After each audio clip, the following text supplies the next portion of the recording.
All right, let's talk Social Security. Whether you're already getting checks or you're still paying into the system, some really big announcements are coming down the pike that you're going to want to hear about. We're going to break down exactly what's on the way.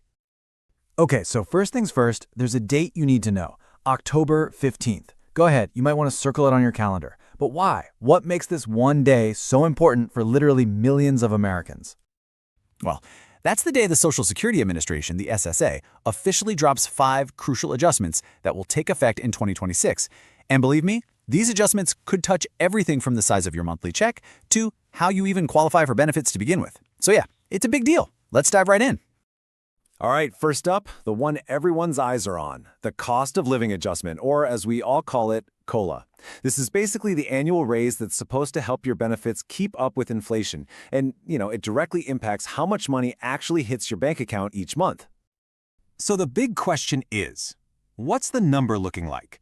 Well, based on the latest inflation data, groups like the Senior Citizens League are forecasting a 2.7% increase for 2026. Now, I gotta stress, this is just a projection, right? The final, official number won't be locked in until we see that third quarter inflation data, which, you guessed it, comes out on October 15th. But a number on a page doesn't always tell the whole story. And this is a perfect example. As Shannon Benton from the Senior Citizens League points out, a lot of seniors feel that even with a raise like this, it just doesn't cut it. It doesn't cover how much their own costs for things like healthcare and housing are actually going up. It's a powerful reminder that the official COLA number and the inflation you feel in your everyday life can be two very different things. Okay, but these October announcements aren't just for retirees. Not at all. If you're still working, especially if you're a higher earner, you'll want to pay close attention. There are actually 2 big related changes coming that affect both what you pay in and what you can get out. And this really shows you how those two pieces fit together. See that first line, the wage cap? That's the maximum amount of your income that you have to pay Social Security taxes on. For 2025, it sits at $176,100, but the projection for next year is a jump to over $183,000. Now, because more of your income is getting taxed on the way in, it means the maximum possible monthly benefit you can receive when you retire is also expected to go up. It makes sense, right? More in, more out. Okay, so what if you want to work and collect your Social Security benefits at the same time? This is actually super common now. And if that's you, you absolutely need to know about something called the earnings test. So here's the deal. There are 2 different sets of rules, and it all depends on your age. If you're collecting benefits but haven't hit your full retirement age yet, the limit on what you can earn is $23,400. But, and this is a big but, in the year you actually reach your full retirement age, that limit jumps way, way up to $62,160 for the months before your birthday. And of course, on October 15th, we'll find out what those new, higher numbers will be for 2026. All right, let's take a step back and talk about the fundamentals. We've been talking about benefit amounts and all that, but how do you even get Social Security to begin with?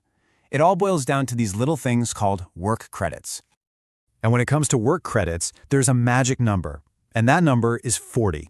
That's it. You need to earn 40 of these credits throughout your career to be eligible for retirement benefits. Just think of them as the building blocks that you stack up over the years. So what is a work credit really? It's actually pretty simple. It's just a way to measure your earnings. Right now, in 2025, you get 1 credit for every $1,810 you earn. You can get up to 4 of them a year. The big change that's coming in October is that the amount of money you need to earn for 1 credit is expected to go up. This is something part-time workers in particular should keep an eye on, because it'll take a little more work to hit those 4 credits each year. Okay, that was a lot, I know, so let's pull it all together. Let's do a quick recap of the 5 big announcements we're all waiting for from the Social Security Administration this October. So, let's run through them. 1. Your monthly check is likely getting a modest bump thanks to the COLA. 2. If you're a high earner, you'll pay Social Security taxes on more of your income. 3. Because of that, the maximum possible benefit you can get is also set to rise. 4.